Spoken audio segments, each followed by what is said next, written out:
Ikaw ba ay nangihina sa iyong pananampalataya? Dumaranas ng mga pagsubok o may nais na idulog sa Panginoon? O di kaya ay pasasalamat sa Kanya? Mangyari lamang pong mag-comment sa ibaba o personal na magmensahe sa ating Facebook page upang sama-sama natin itong idulog sa panalangin. Pagpalain po tayo ng Diyos.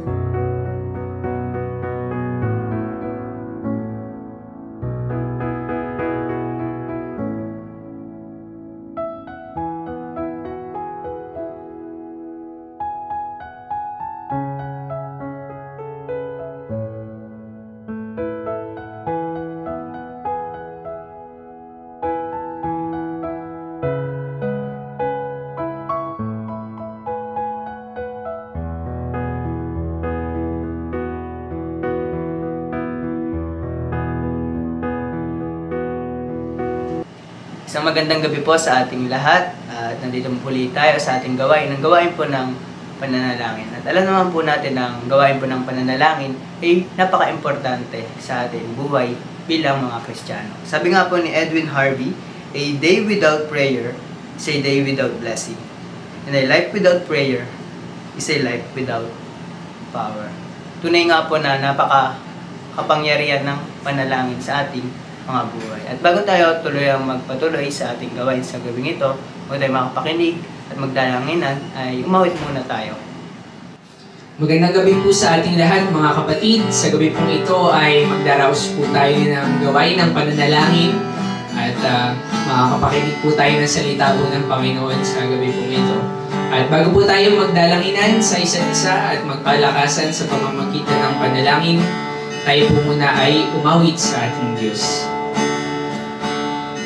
Buhay ang Kristong aking pinaglilingkuran, kahit anong sabihin ng sangkatauhan, tinig niyang maamot at magbalang kamay, sa tuwin ay lalapit at kapisan. Buhay, buhay, si Kristo'y nabubuhay, kasama ko at kaakbay sa makipot na daan. Buhay, buhay, dalay kaligtasan. Tanong mo'y bakit ko alam, puso ko'y buhay. Pagdamay niya'y kita sa lahat ng dako, at kahit napapagod at waparin ako, Kristong aking patnubay sa mabagyong mundo, at siya'y nangakong muling paparito. Buhay, buhay, si Kristo'y nabubuhay, kasama ko at kaakbay sa makipot na daan. Buhay, buhay, dalay kaligtasan. Tanong mo'y bakit ko alam, sa puso ko'y buhay. Magdiwang o Kristiyano'y tinig mo'y itaas, at purihin si Kristo na hari ng lahat. Siya lang ang tanging pag-asa ng ikaw, walang ibang tulad niya ang umakbay. Buhay, buhay, si Kristo'y nabubuhay, kasama ko at kaakbay sa makipot na daan. Buhay, buhay, dalay kaligtasan. Tanong mo'y bakit ko alam, sa puso ko'y buhay.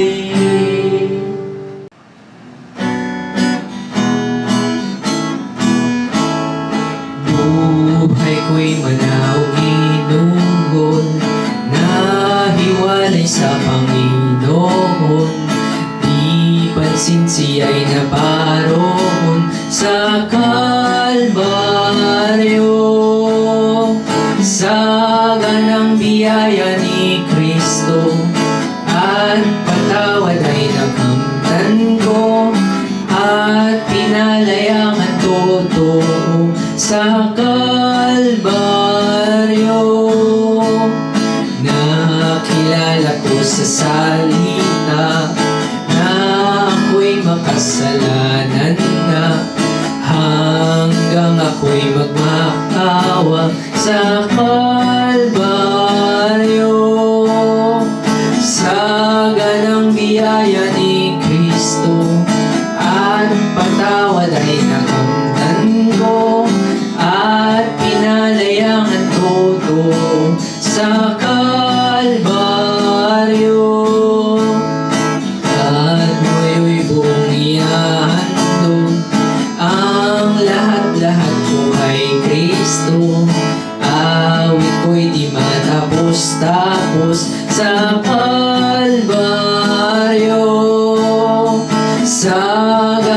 biyaya ni Kristo at patawad ay nakamtan ko at pinalayangan todo sa Kalbaryo. O pagkadakil ang pag-ibig, o biyayang puno ng langit, ang sa Diyos at tao'y naglapit sa Kalbaryo. Sa ganang biyaya ni Kristo at patawad ay nakamtan ko at pinalayangan todo sa Kalbaryo. Sa ganang biyaya ni Kristo at patawad ay nakamtan ko at pinalayangan todo sa Kalbaryo.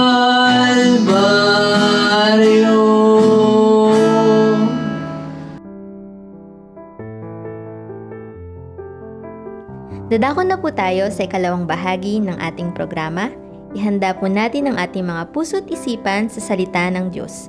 Nawa'y maging payak at praktikal ang kanyang salita sa ating mga buhay. Ito po ang ating mensahe.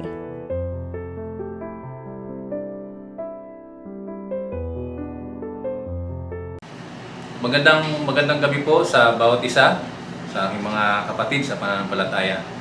At salamat sa Diyos sa pagkakataon na ito, makapiling kayo ngayong gabi at sama-sama tayong magbulay-bulay sa salita ng ating Panginoon. At inaanyahan ko po kayo na makibukas sa inyong mga Biblia sa Mateo chapter 26 verses 36 hanggang 46. At sabay-sabay po natin itong basahin. Basahin po natin sa Matthew chapter 26 verses 36 to 46. Basahin po natin. At isinama sila ni Jesus sa isang lugar na tinatawag na Getsemani. Sinabi niya sa kanyang mga alagad, "Dito muna kayo, mananalangin ako sa dako roon." Ngunit isinama niya si Pedro at ang dalawang anak ni Zebedeo at nagsimulang mabagabag at maghirap ang kanyang kalooban. Sinabi niya sa kanila, "Ang puso ko'y tigib ng hapis na halos ikamatay ko. Maghintay kayo rito at makipagpuyat sa akin." Pagkalayo ng kaunti, nagpatira pa siya at nanalangin, "Ama ko, kung maaari, ilayo mo sa akin ang saro ng paghihirap na ito. Gayunman, huwag ang kalooban ko, kundi ang kalooban mo ang mangyari." Nagbalik siya at dinatnan niyang natutulog ang tatlong alagad. Sinabi niya kay Pedro, "Talaga bang hindi kayo makapagpuyat na kasama ko kahit isang oras man lang? Magpuyat kayo at manalangin upang huwag kayong madaig ng tukso. Ang espiritu'y nakahanda, ngunit mahina ang laman." Muli siyang lumayo at nanalangin, "Ama ko, kung hindi maiaalis ang sarong ito nang hindi ko iinumin, mangyari ang iyong kalooban." Muli siyang nagbalik at dinatnan na naman silang natutulog sapagkat sila'y antok na antok. Iniwan niya uli ang tatlong alagad at muli siyang nanalangin at iyon din ang sinabi. Nagbalik na naman siya sa mga alagad at sinabi sa kanila, "Natutulog pa ba kayo at nagpapahinga? Dumating na ang oras na ipagkakanulo ang anak ng tao sa mga makasalanan. Tayo na, narito na ang magkakanulo sa akin." Salamat sa pagkabasa ng mga salita ng Panginoon. At sa tagpong iyon, mga kapatid, parating na yung mga taong darakip sa ating Panginoong Hesus. At sa di kalayuan ay isinama ng Panginoong Hesus si Pedro at ang dalawang anak ni Zebedeo. At dito po ay nagsimula na siyang maligalig ayon doon sa ating nabasa. Kaya iniwan niya sila upang manalangin. Marahil ay ramdam na ng Panginoong Hesus na ang buong sangkatauhan ay mapapahamak na at nalalaman niya ang mangyayari sa hinaharap. Alam ng Panginoon yun. At dito po ay nauunawaan niya kung ano ang nakapaloob doon sa kamatayan niya sa krus.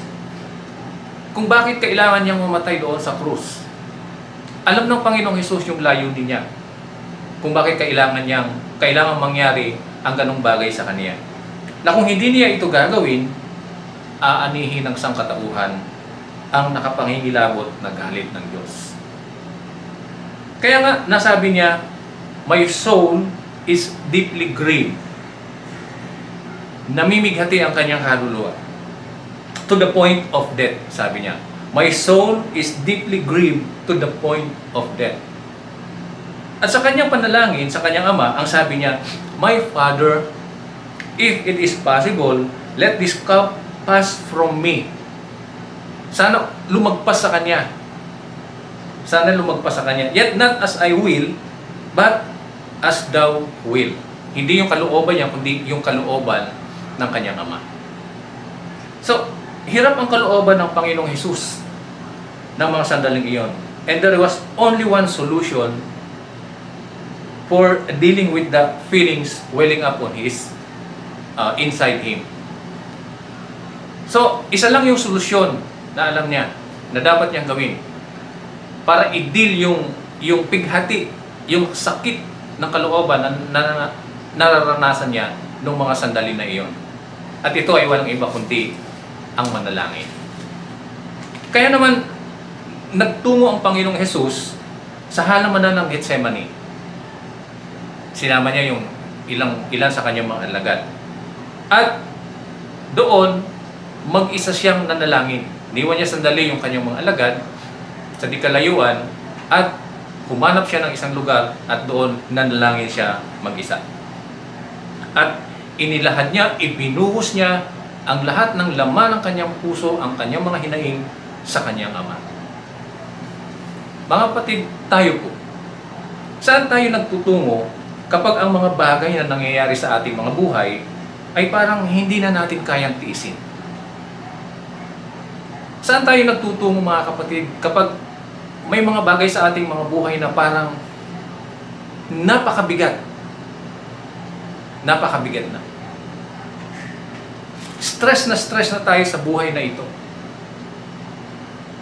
Alam niyo po, Jesus identifies with our pain and trials.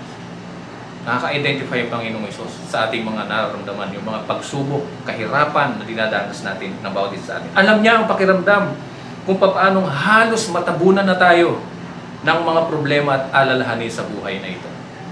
Alam ng Panginoon, nakaka-relate siya yan. Pero isipin po natin,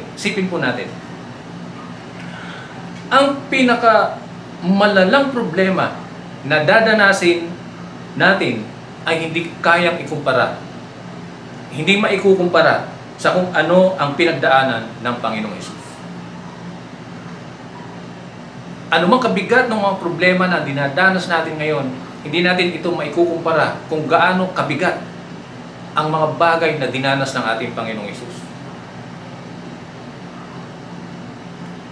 Hinarap niya ang kanyang matinding pagsubok dito sa lupa by going to the Father in private prayer. Sa pamamagitan ng pagnanalangin sa kanyang Ama, ito yung kanyang solusyon. Ito yung ginawa niyang solusyon sa pagharap doon sa mga problema na kanyang nararamdaman. So alam niyo po, we need time.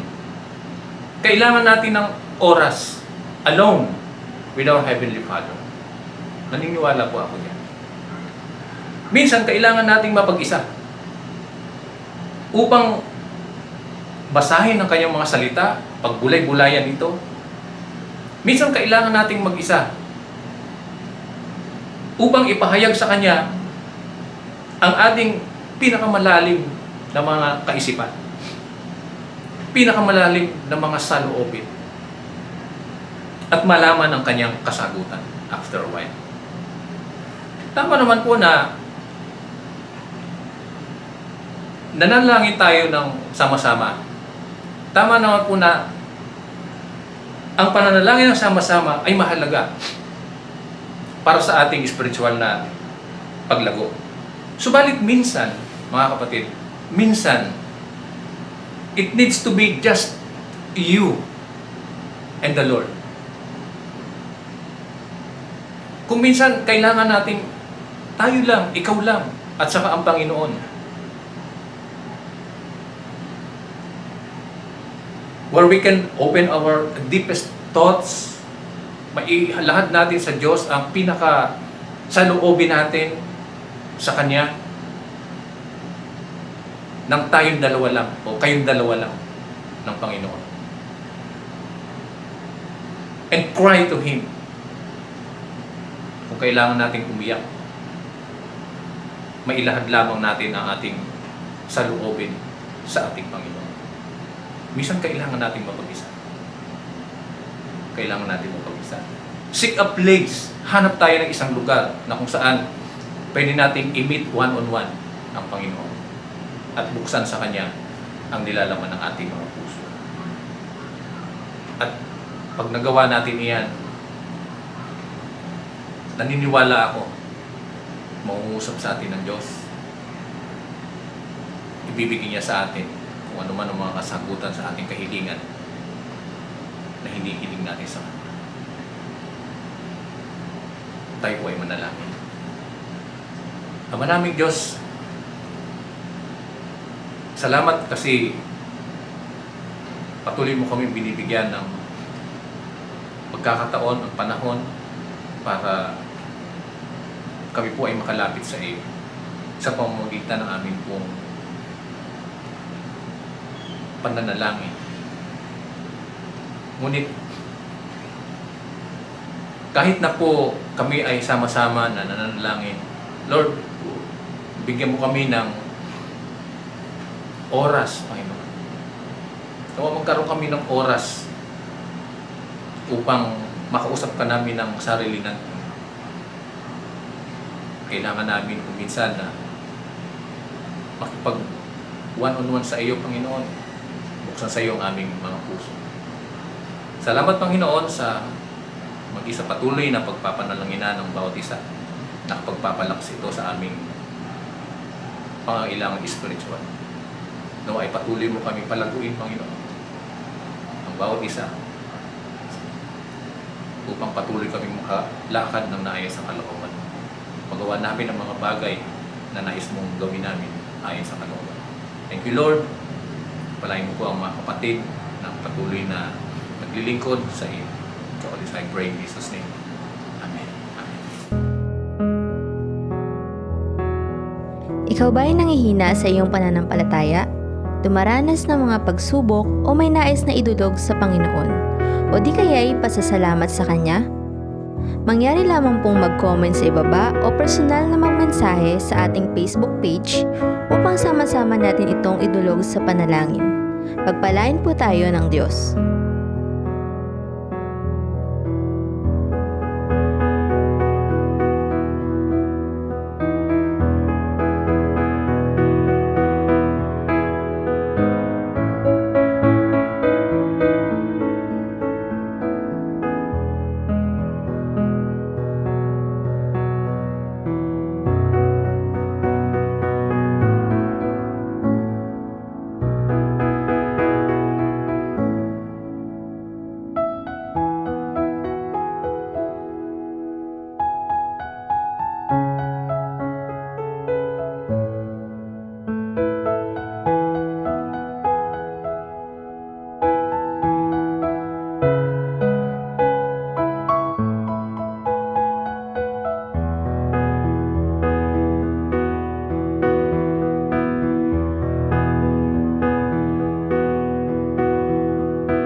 Maraming salamat po sa mensahe na ating napakinggan ngayong gabi na inatid sa atin ng kapatid na Dom Suave. Nawa po ay tumimo sa ating mga puso at isipan ang mensahe sa gabing ito.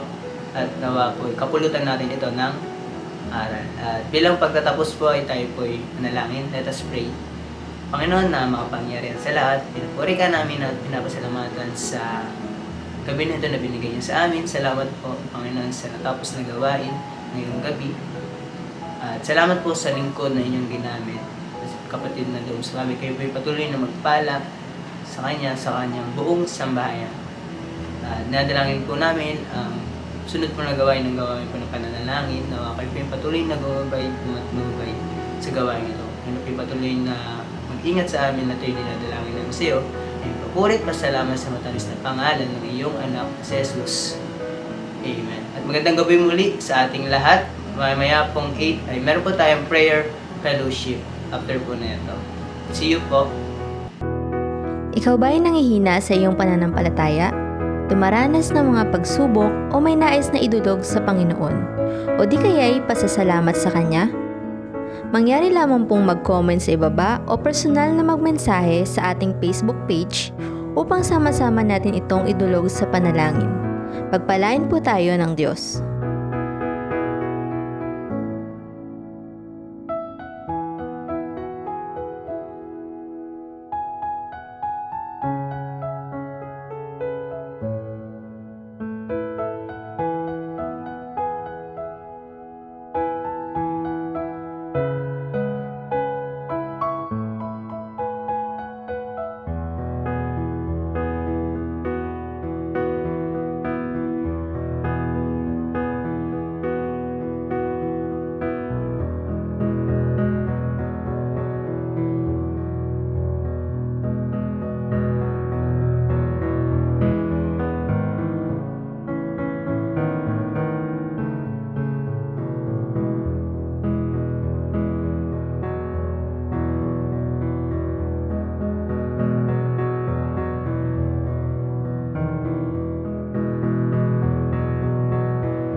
Amen.